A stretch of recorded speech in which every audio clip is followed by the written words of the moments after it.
What is Gucci YouTube? It's your boy Black Uchiha 3, long face, skinny body, and we are back, still black with some more fire Boruto manga related content. Now, before we get into the video, you already know the dilly. Don't forget to like, comment, subscribe, smash that like button, and share the video with your friends. We got a very interesting topic to discuss today.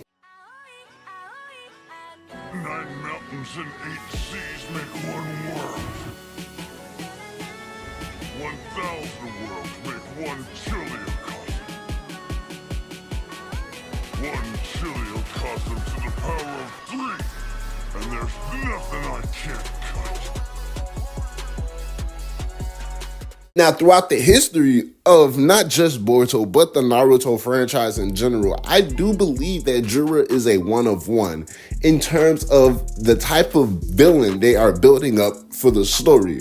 Now, we can all agree, Naruto and Shippuden, they had a historical run of introducing very controversial villains.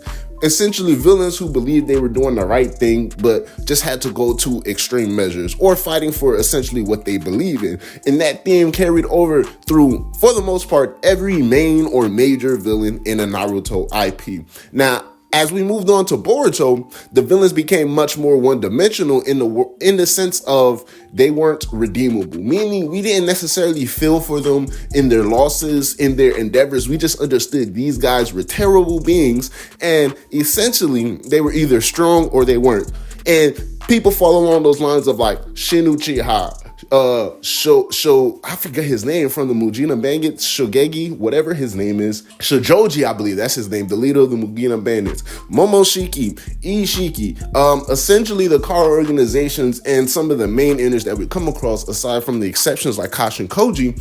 But for the most part, these villains were very one-track in terms of they were evil, not necessarily for the sake of being evil, but that's essentially their part, their bread and butter, how they were built and nurtured up to be.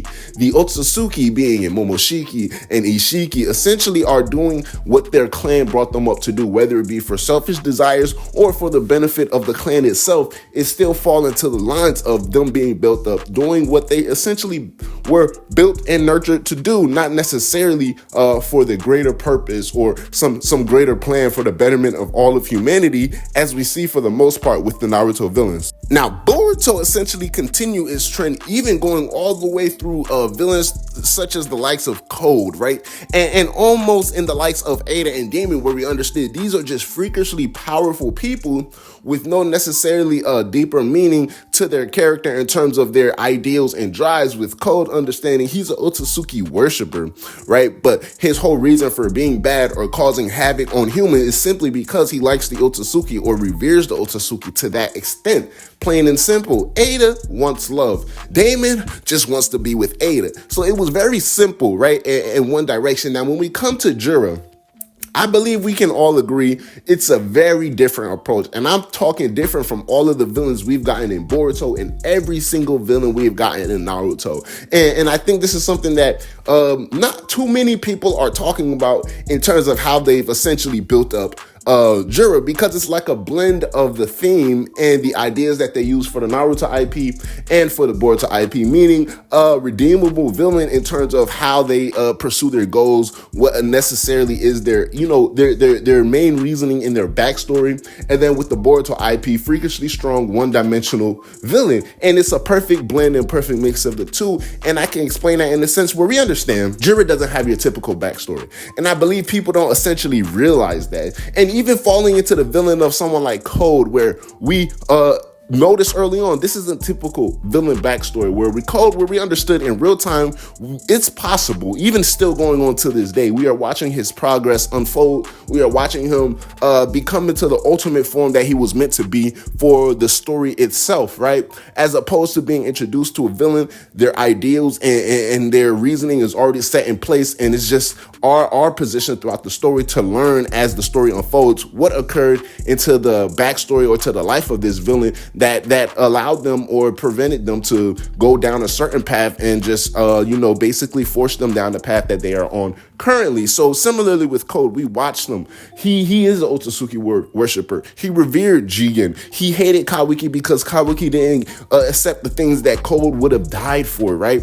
And we seen as time goes on, he's losing these battles. He's becoming embarrassed. He's getting his powers unlocked. He's becoming stronger. He's going through kind of like a protagonistic way, but we see for the villain's side. So similarly, where we understand with Code, his backstory isn't necessarily a backstory, isn't necessarily history. And mind you, just to be a great villain, you don't have to have a backstory. The main thing I believe a great villain needs is a clear positioning, meaning it's clear what you want to do with this villain, and it's clear in the direction that you want to go in terms of how they want to affect the story with said villain. Now, so famously in Naruto IPs, these villains have backstories. These villains have reasonings behind their horrible actions, and long and behold, once the dust settles and the sun starts to shine, a lot of people start to feel and understand and sympathize with these villains like Madara, like Pain, like Obito, and so on and so forth. So now when we see in the Boruto IP, my guy Jura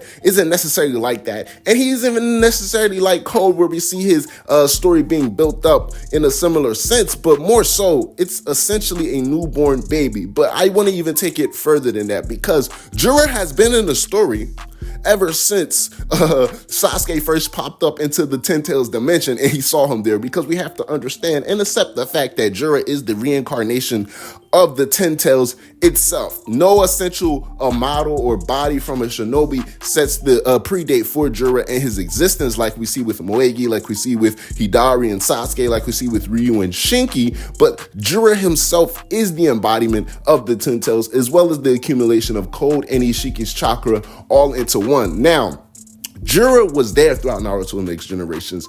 Before he gained sentience, before he gained intelligence, he was simply used by Ishiki as a chakra battery whenever he felt necessary, and relied on his instincts, basically knowing that he needed to eat an Otsutsuki and try to take a bite out of Jigen at any chance he possibly got. So throughout the story of Naruto Next Generations, Jura's presence was there. Whether all of those events and knowledge stuck with Jura as he gained sentience and intelligence, we can't negate the fact that he lived through those experiences prior to gaining his sentience and prior to gaining the intelligence and the embodiment of knowing himself as Jura. So he definitely was there, right? And then the Ten Tails himself was always described to be an incarnation of evil, a god of destruction, right? To befall onto the earth every 10,000 or so years and just completely cause cataclysmic, however you pronounce that word, damage, and just horror and chaos amongst the world. So we understand it's literally a god of destruction, as Kurama explained in the Naruto Shippuden during the war arc. So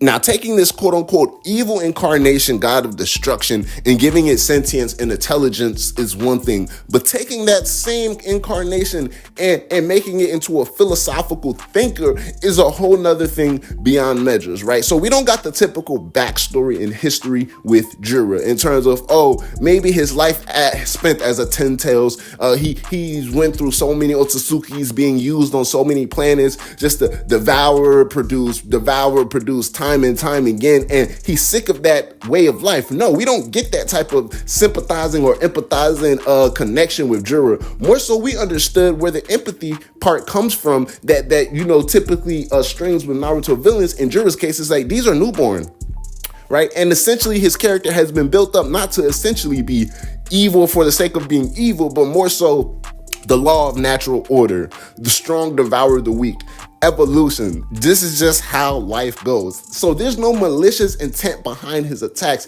And not only the malicious and the evilness is not there as we normally know for typical shonen villains especially, right? But his actions also prove that, because he comes across things and he shows mercy in situations where you understand a typical villain, especially one who is the incarnation of quote unquote god of destruction, or the bringer, the harborer of chaos, right? Simply allowing or giving gateways, for people to leave. Similarly, as we see in the previous chapter, he's explaining how Ino Shikocho did that to themselves.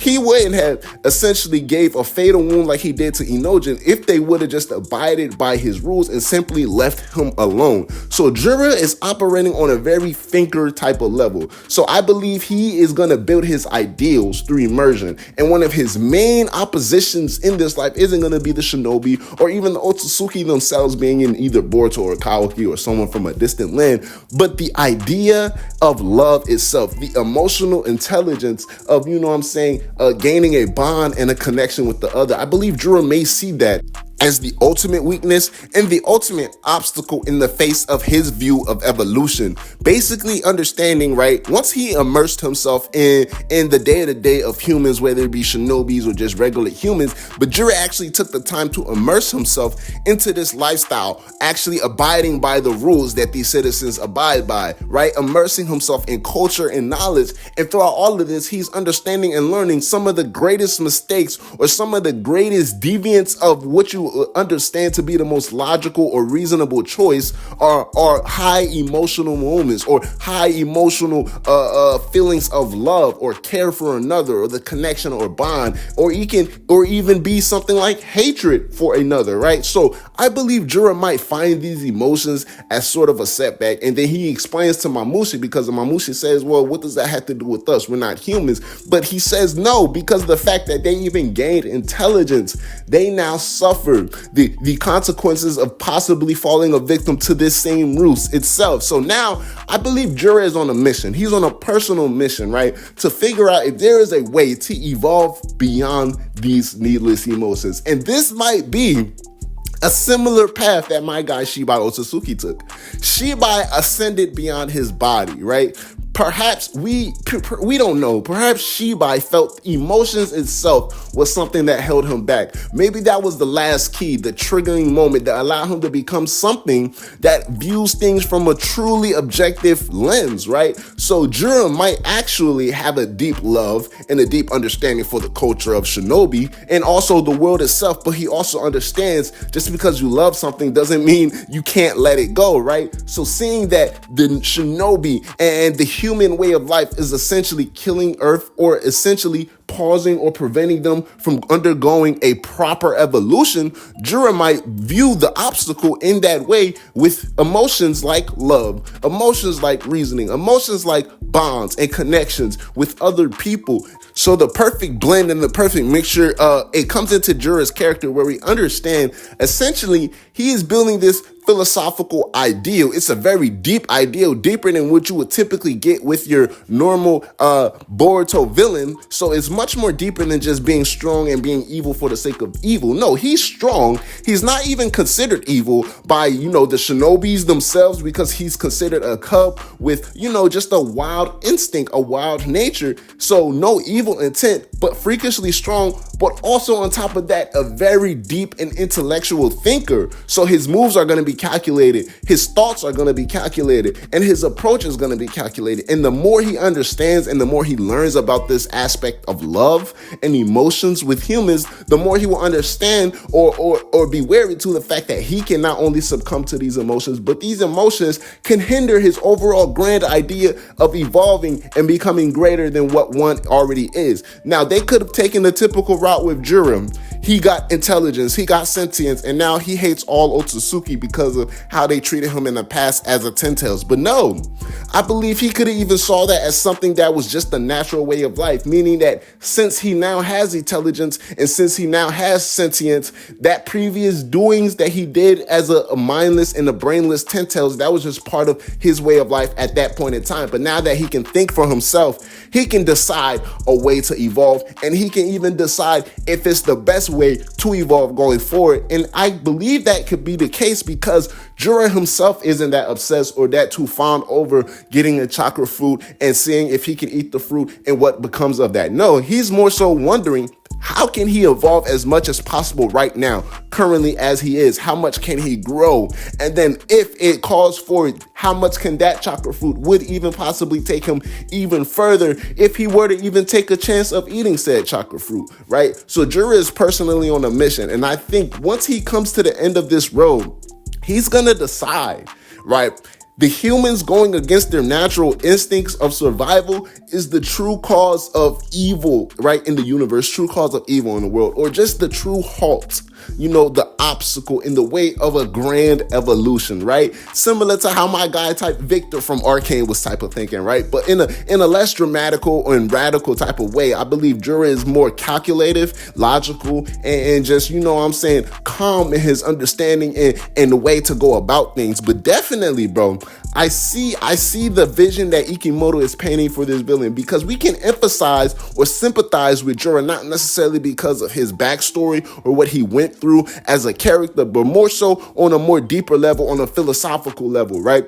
What is evil and what is good. And that's where the empathy and sympathy comes from with the character. And then the Boruto tradition of typically being strong and one-dimensional understanding, right? He is still the incarnation of this Ten Tails. And at the end of the day, he's gonna have to devour an Otsutsuki once the time calls for it. So let me know y'all thoughts on this villain and how y'all believe Jura will be by the end game of the story. I personally do think he's gonna be one of the main long-running villains in the story, even past this arcs and for arcs to come. So let me know your thoughts. It's your boy Black Chia. Holla at your boy. I'ma holla at y'all. Black Chia out. Yes, sir. Ski.